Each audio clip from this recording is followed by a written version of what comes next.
राधे राधे। जय जय श्री कृष्णा। दोस्तों, श्रीमद् भागवत गीता में एक अजामिल की कथा आती है।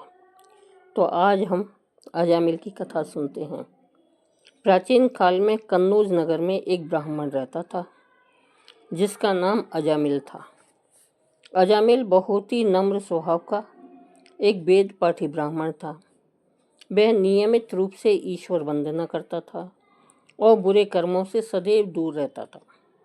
एक बार अपने पिता के आदेश से जंगल में फल, पुष्प, हवन के लिए समीरा इत्यादि लेने के लिए गया। ये सब लेकर जब वो घर लौट रहा था तो वृक्षों के एक घने कुंज में जो उसने देखा उसने उसकी जीवन धारा ही बदल दी। अजामिल ने देखा वृक्षों के एक घने कुंज में एक शूद्र और एक वेश्या लज्जा का परित्याग कर बड़ी बेहयाई से दोनों एक साथ रमणरत थे। यह दृश्य देखकर अजामिल के शरीर में भी उत्पात चढ़ने लगा। किसी प्रकार वो घर लौटा, परंतु सारी रात वो दृश्य उसे विचलित करता रहा। वह किसी प्रकार उस वेश्या का पता मालूम कर और वो उसके पास पहुंच गया। उसके पास पहुंचकर उसने हाथ जोड़कर निवेदन किया, जो उस वेश्या ने स्वीकार कर लिया। उस दिन के पश्चात वो वहीं रहने लगा। कुछ समय के उपरांत उसने उससे विवाह रचाया और वेश्या भी मनोकामनाओं को पूरा करने के लिए बुरे कामों में संलिप्त रहने लगी। अजामिल के 10 पुत्र थे, जिसमें सबसे छोटे बेटे का नाम नारायण था। अंतिम संतान होने के कारण अजामिल का स्नेह उसके प्रति कुछ अधिक था। जब भी उसे किसी चीज की जरूरत होती तो नारायण को ही आवाज देकर मंगाता था। अजामिल जब 80 वर्ष का वृद्ध हो गया तो उसे एक असाध्य रोग ने घेर लिया। एक दिन जब उसे आभास हो गया कि अब वह बचेगा नहीं, उसका प्राण अंत हो जाएगा, तो वह व्याकुल होकर अपने छोटे पुत्र को नारायण नारायण कहकर पुकारने लगा। जब तक नारायण उसके पास नहीं पहुंचा, उसने नारायण नारायण की रट लगाए रखी। नारायण जब उसके पास आया तो जीवन से निराश होकर विह्वल स्वर में उसने नारायण का हाथ पकड़कर कहा, नारायण नारायण, तू आ गया है। इतना कहते कहते ही उसका प्राणांत हो गया।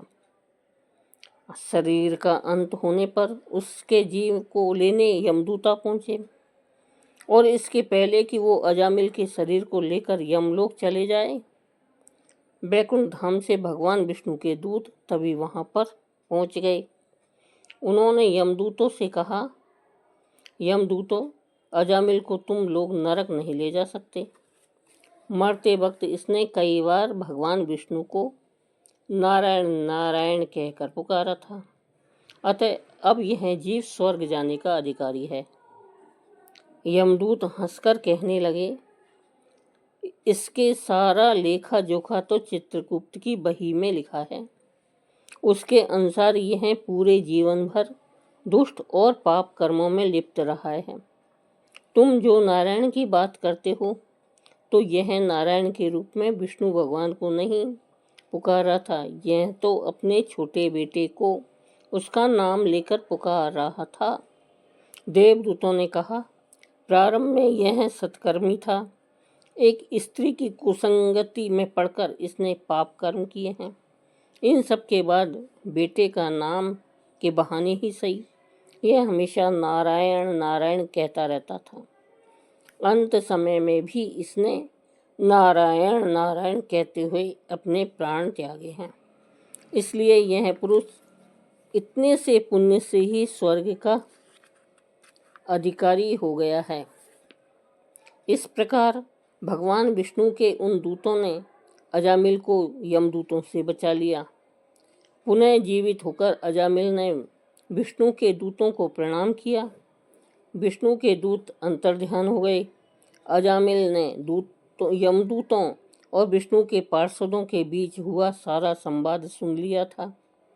उस एक क्षण के सत्संग ने अजामिल में परिवर्तन ला दिया। उसे अपने दुष्कर्मों पर पश्चाताप हुआ।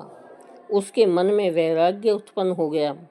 वह वहाँ से हरिद्वार चला आया और एक मंदिर में योग साधना द्वारा भगवान की आराधना में मग्न हो गया। समय आने पर ब्राह्मण ने पुनः उन्हीं पार्षदों को अपने समीप देखा।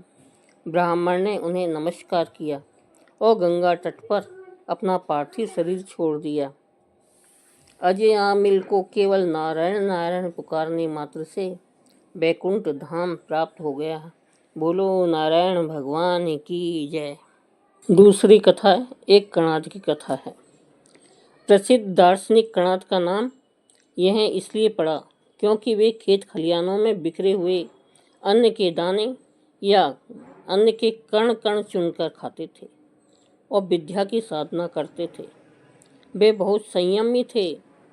उनके राज्य के राजा को जब पता चला कि कणाद जैसा विद्वान दाने चुनकर खाता है, तो उसने अपने अधिकारियों द्वारा कणाद के पास भोजन सामग्री भिजवाई। कणाद ने राजा के द्वारा भेजा गया भोजन लेने से इनकार कर दिया।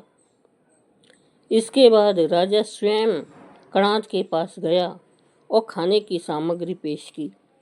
कणाद ने उसे भी फिर यही कहा कि यह सामग्री उनमें बांट दो जो गरीब हैं। राजा ने मुस्कुराते हुए कहा, तुमसे ज़्यादा गरीब कौन होगा? कणाद चुप रहे। राजा महल में लौट आया। रानी ने राजा से कहा, महाराज, कणाद को गरीब नहीं कहना चाहिए। वह स्वर्ण सिद्धि की विधि जानता है। उससे तो यह विद्या मांगनी चाहिए। राजा के मन में लोभ आया। वह कणाद के पास गया। क्षमा मांगते हुए बोले, महर्षि कणाद, कृपा करके मुझे वो स्वर्ण सिद्धि की विद्या सिखाइए। कणाद बोले, राजन, तुम तो थोड़ी देर पहले मुझे गरीब बता रहे थे। अब यह बताओ कि गरीब तुम हो कि मैं? भिखारी कौन है? क्या मैं तुम्हारे दरवाजे पर मांगने आया? महर्षि के इस कथन से राजा का अहंकार खत्म हो गया। बोलो महर्षि कणाद की जय। तीसरी कथा है जरथुष्ट्र की कथा। एक बार जरथुष्ट्र नास्तिक बादशाह गुस्ताफ के दरबार में पहुंचे और उन्हें एक ईश्वरनिष्ठ जीवन जीने का संदेश दिया। राजा ने कहा, मेरा ज्ञान तो अत्यंत सीमित है। यदि आप मेरे दरबार के विद्वानों की जिज्ञासाओं को शांत कर दे, उनका समाधान कर दे, तो मैं जीवन पर्यंत आपके बताए मार्ग पर चलूँगा। जरथुष्ट्र ने दरबारियों के कठिन से कठिन प्रश्नों और जिज्ञासाओं को बहुत अच्छे ढंग से समाधान किया। इससे वे सभी बहुत प्रभावित हुए। इस पर बादशाह ने उन्हें सम्मानित तो किया, लेकिन साथ ही साथ यह भी कह दिया कि यदि आप कोई चमत्कार दिखाएं, तभी हम सब आपके अनुयायी बन सकते हैं। जरथुष्ट्र ने हाथ में ली हुई पुस्तक दिखाते हुए कहा, यह अवेस्ता ईश्वरीय ज्ञान ही सबसे बड़ा चमत्कार है, जो लाखों लोगों को नई दृष्टि देता है। लोगों की आंखों में चकाचौंध पैदा करने वाली किसी चमत्कार के लिए ईश्वरीय ज्ञान या धर्म में कोई स्थान नहीं है। यह सुनकर बादशाह की आंखें खुल गई। उसने अपनी बाल बुद्धि के लिए जरथुष्ट्र से क्षमा मांगी और ईश्वरीय ज्ञान को स्वीकार करते हुए अपने दरबारी जनों के साथ उन्हें गुरु रूप में स्वीकार कर लिया। ओम तत्सत। अब हम आपको एक डाकू और महात्मा की कथा सुनाते हैं। एक बार एक बहुत पुराना डकैत था। पुराने जमाने की बात है। अपने बेटे को समझा रहा था कि देख, कुछ भी हो जाए, कभी भी बुद्ध के सामने मत जाना। डाकू है, डकैत है, लेकिन महात्मा बुद्ध से घबराता है। कहा कुछ भी हो जाए, उस आदमी के नज़दीक मत जाना और कभी भी भूल से भी उसके समीप मत जाना और कभी भी भूल से भी उसकी बातें मत मानना और न बातें सुनना। लड़के ने कहा ठीक है। और एक दिन बारिश का समय हुआ। लड़का कहीं जा रहा था और उस नगर में महात्मा बुद्ध पधारे हुए हैं और प्रवचन चल रहा है, उपदेश दे रहे हैं शिष्यों को। बारिश हो रही थी तो बारिश में किसी वृक्ष के नीचे वो खड़ा है और दूर से उड़ती हुई एक वाक्य धारा उसके कानों में पड़ गई। किसी ने महात्मा बुद्ध को उस वक्त पूछा था भूत प्रेतों के विषय में कि भूत प्रेत ये सब देवी देवता कैसे होते हैं। तो एक बात उसके कानों में पड़ गई और जैसे ही कान में पड़ी तो अपने पिता की बात याद आई। उसको नहीं महात्मा बुद्ध की बात नहीं सुननी है और चला गया। अब कई वर्ष बाद चोरी करते करते और डकैती करते वक्त वो पकड़ा गया। तो राजा ने मनोवैज्ञानिक की सलाह ली और पूछा कि क्या किया जाए कि ये पूरा राज उगल दे, कहाँ कहाँ इसने चोरी की है और कैसे कैसे प्लानिंग की थी, पूरी बात ये बता दे, ऐसा क्या किया जाए। तो मनोवैज्ञानिकों ने अपने ढंग से निकलवाना चाहा। उसको खूब शराब पिलाई और एक ऐसी जगह ले जाकर खड़ा कर दिया जहाँ अप्सराओं की तरह स्त्रियां नृत्य कर रही हैं और पूरा स्वर्ग का माहौल और नशे में धुत वो आदमी। और उसको कहा जा रहा था कि देख ये स्वर्ग है, तू मर गया है, स्वर्ग में आ गया है, देवताओं की सभा में है। परमात्मा ये जानना चाहते हैं कि तू क्या क्या अपराध किया है अपने जीवन में, बता दे।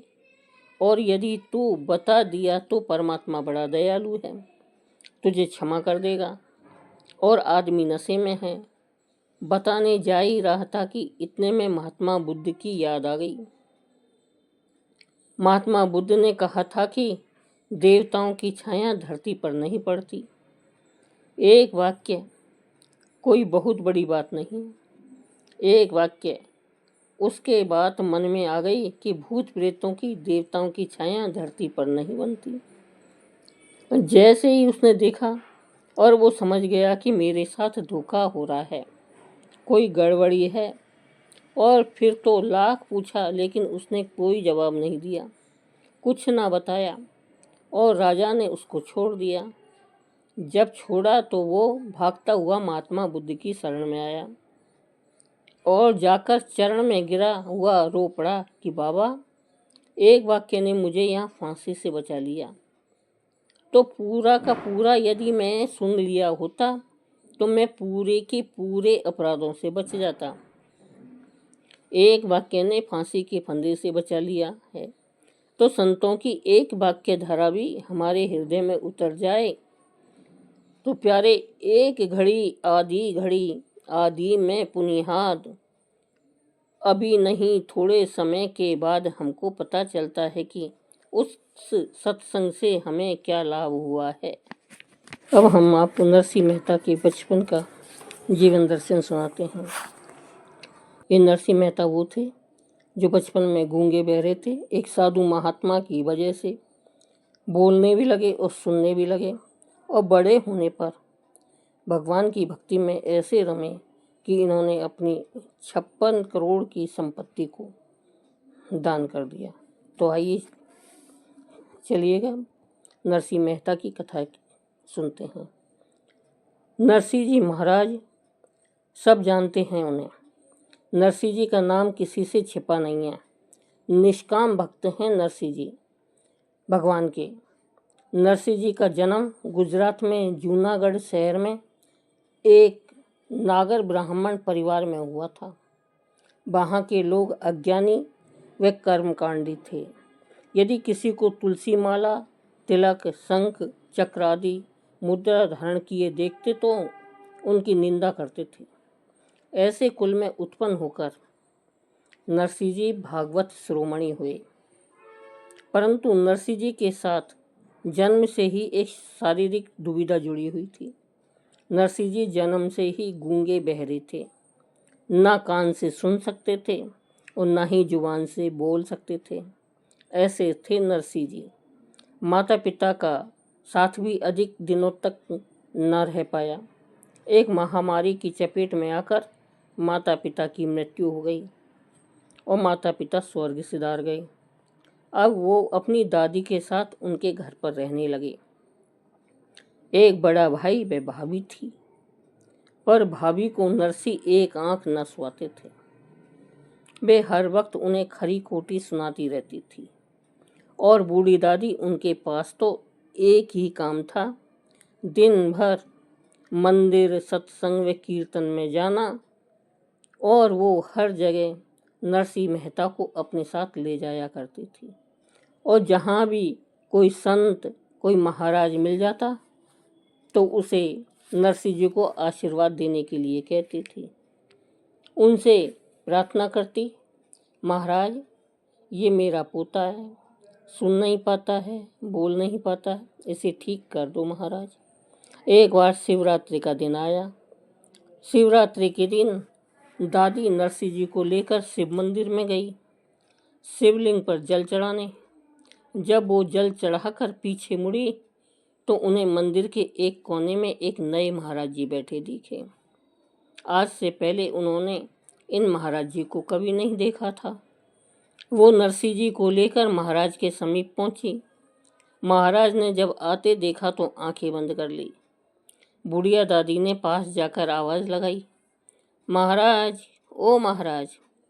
पर महात्मा तो आंख बंद किए बैठे रहे। कई बार बुलाने पर भी उन्होंने अपनी आंखें नहीं खोली, परंतु दादी कहाँ हार मारने वाली थी। आखिरकार महाराज को अपनी आंखें खोलनी ही पड़ी। महाराज ने पूछा, कहो क्या बात है। दादी बोली, महाराज मेरा पोता सुन नहीं पाता है, बोल नहीं पाता है, इसे आशीर्वाद दो महाराज, इसे ठीक कर दो महाराज। तब उस संत ने नरसिंह जी को अपनी गोद में बिठाया और उनके कान 2 बार धीरे से बोला, बोल बेटे राधे कृष्ण, बोल बेटे राधे कृष्ण। और चमत्कार हो गया। नरसिंह जी तो बोल उठे, राधे कृष्ण राधे कृष्ण।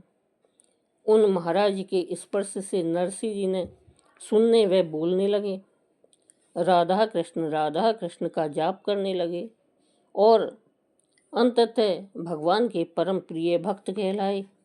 ये सारा संसार जानता है।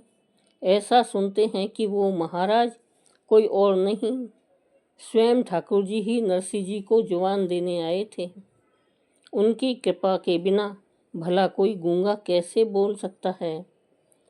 बोलो श्री कृष्ण भगवान की जय।